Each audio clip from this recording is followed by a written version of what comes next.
Hello YouTube, this is Morgan Airspeed Prime here with my next Boruto video. This is going to be my speculation ahead of Boruto Chapter 70, which is coming out in just about a week.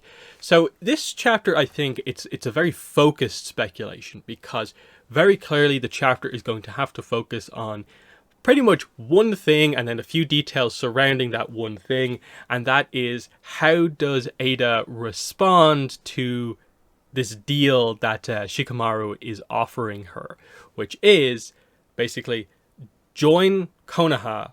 That way, with it, you don't need to kidnap Kawaki or do anything with Code. You just come over to our side and we'll let you talk to Kawaki because he's with us. And if you're with us too, you two can just talk normally. A very simple proposition. It's actually very clever on Shikamaru's part now that he's realized that Ada's motivations are actually somewhat simplistic in nature.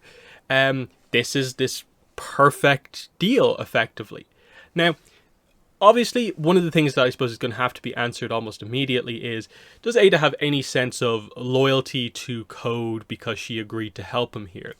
My response to that is I'm leaning towards no, unless she has a major problem with just a full-on betrayal of him to another side. She seems to get across the idea if Code doesn't hold up his end of the bargain, she has no problem with pushing him aside, taking over the situation. But she might draw the line at pushing Code aside and joining the other side. You know, that could be one of those interesting ones. But still, I don't think her loyalty to Code here is so strong that that is necessarily what this is going to be about. So the other point that might make her, question things a little bit here, that might be the thing that means the deal doesn't go in Konoha's favor, is that she is looking. The reason she likes Kawaki is that he is one of the few characters in existence who has the potential to interact with her on a normal level, unaffected by her powers, and I suppose from her perspective, one of her few chances at, true love.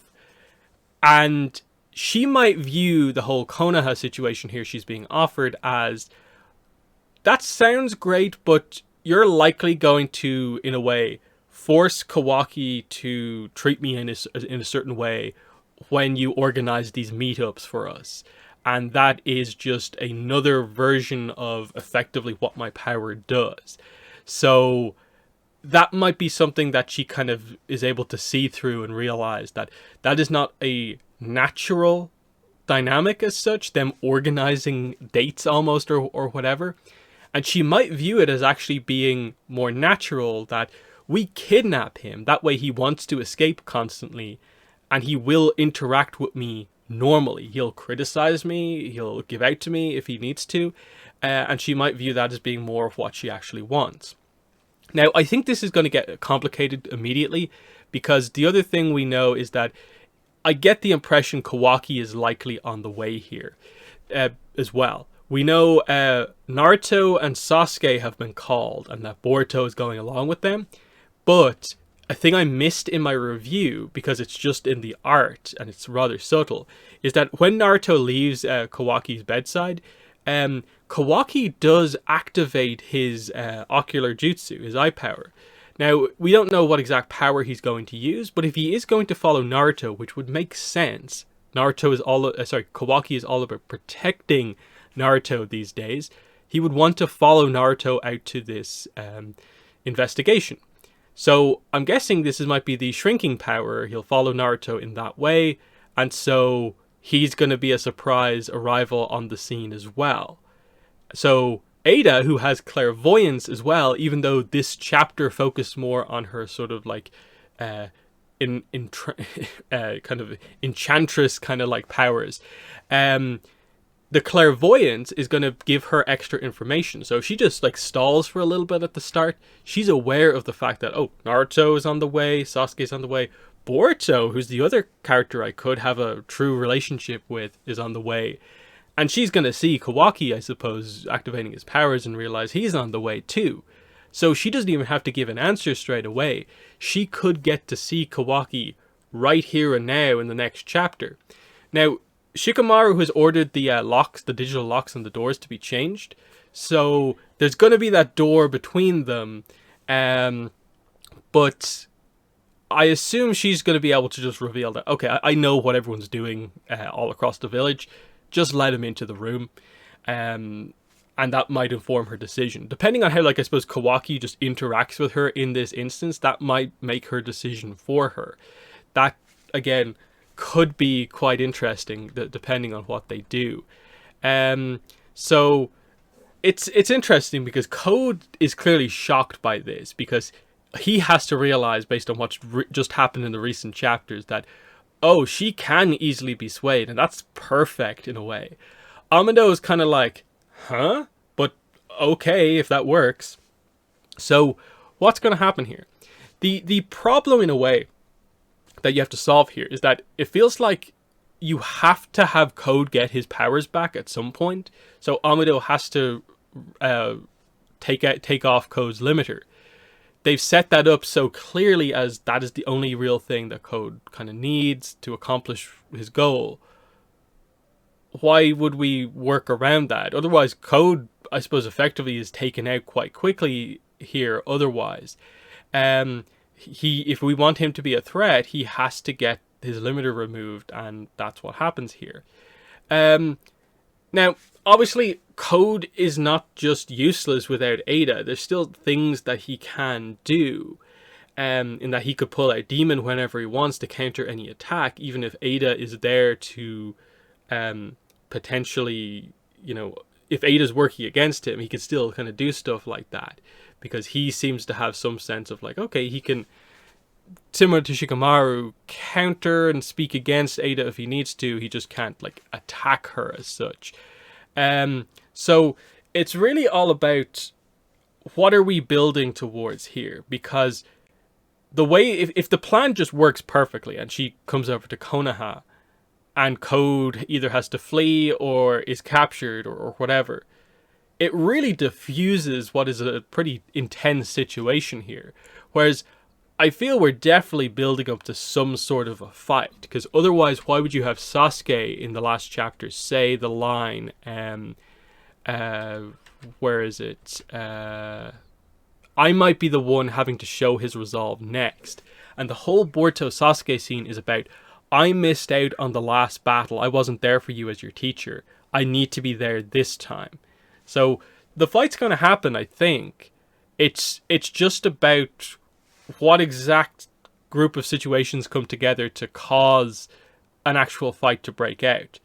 Because the fight really, I guess, only happens if Ada continues to side with Code. And maybe it is, like I said, because she would view the kidnapping as maybe being more in line with what she wants, the test that she wants to actually have, and the more forced situation that maybe Shikamaru is offering is not exactly what she wants.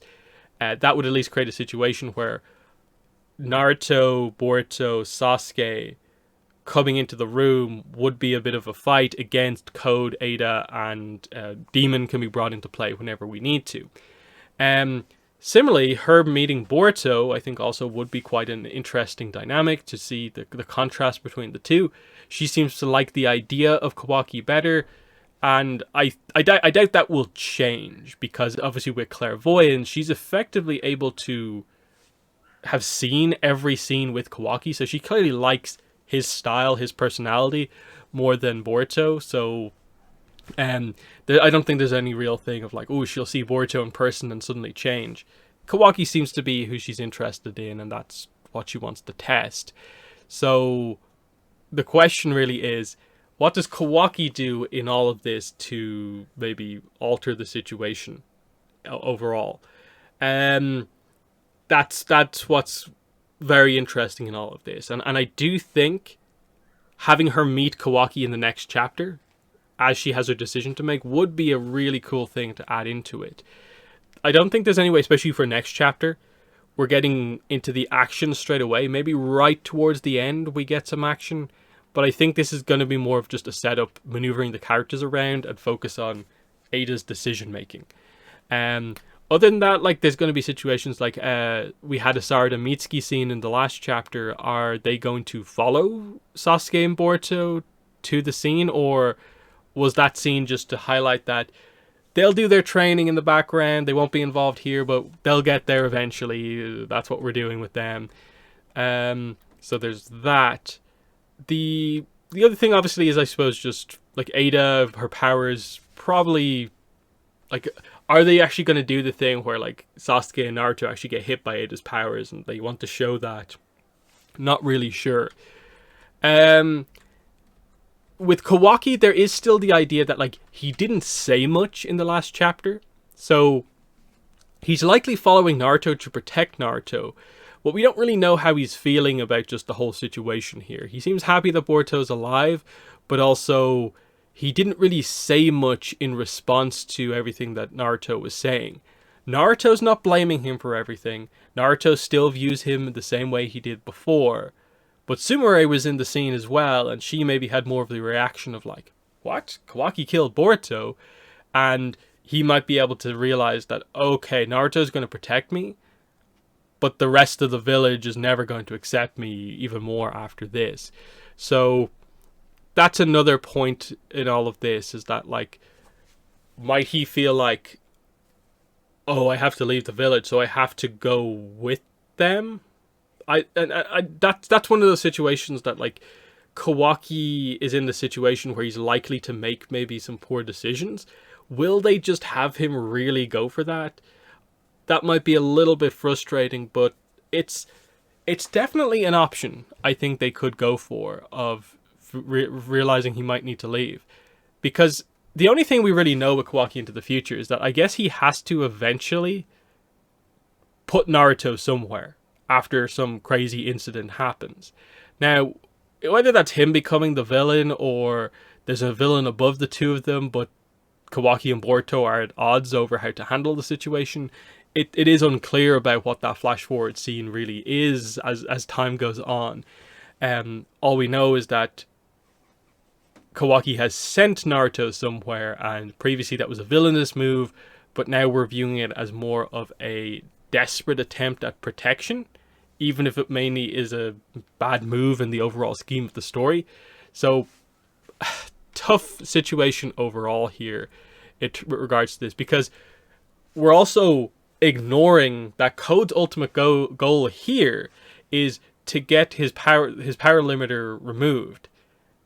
And when he does that, he still needs to capture Boruto. He still needs to get Kawaki to Ada. He needs to feed Boruto to the Ten Tails, grow the chakra tree, divine tree, and get the chakra fruit. Because Ishiki's told him that if he eats the chakra fruit, he will become a Notsutsuki, which is what he wants. So, is that actually going to happen, or is Code going to be stopped from doing that? Because it feels like there has to be a threat that causes the year's time skip stuff to happen. And I don't know, maybe it's that they defeat Code last minute after he more or less succeeds, but it's clear that more Otsutsuki are on the way, so we have to train to be able to counter them when they arrive. That, I feel, is what the future of Boruto ultimately is really tackling and going in depth on the Otsutsuki as a group overall. But that might be a while off. Definitely. In that way, that's what it feels like if you've watched the Naruto Shippuden anime. When Shippuden started, they opened up with actually a scene that's more towards the start of the second arc. It's the group meeting Sasuke again for the first time.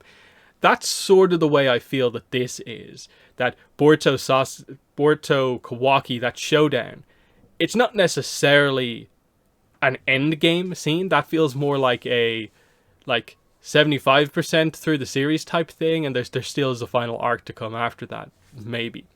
So I think that's pretty much all there is to talk about here. Like I said, it's very focused on Ada's decision making. I think it's going to be very fun to see how she reacts to this with regards to just the contrast of how she is normally. So cool, so calm. And then when she thinks about Kawaki, she starts freaking out.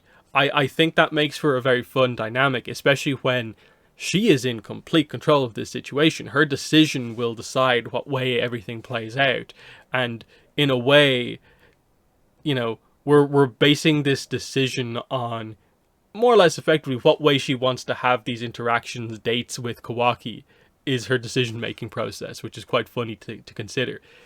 So, in the comments, let me know what your thoughts are heading into Chapter 70. What way do you think they'll go with Ada and this proposition from Shikamaru? How will they organize a lot of the characters who are arriving on the scene? And what do you think the deal is with Kawaki and using his powers? Has he just tagged along by shrinking himself? Or is there more going on here? Definitely let me know what you think for the next chapter, but that has been the video. Thanks for watching, and bye.